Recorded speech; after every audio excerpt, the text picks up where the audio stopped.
அது நம்முடைய நம்முடைய அமைச்சர் உதயநிதி அவர்கள் இனிமேல் 19ஆம் தேதி வருவார். அதுக்கு மேலே அப்படி முன்னாடி சொல்லக்கூடாது. சொல்லாதெல்லாம் மகளிர் உரிமை தொகை, மாணவர்களுடைய உணவு காலை உணவு இதெல்லாம் நம்முடைய தலைவர் கொண்டு வந்த திட்டம்.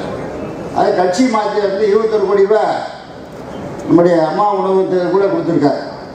அது கட்சி மாற்றியும் கிடையாது. படிப்பில் கல்வியும் மருத்துவமும் 2 கண்கள்னு சொன்னார் நம்முடைய முதல்வர். அந்த அடிப்படையில் கல்வியைத்தான் அவர் மிக நேசிக்கிறார்.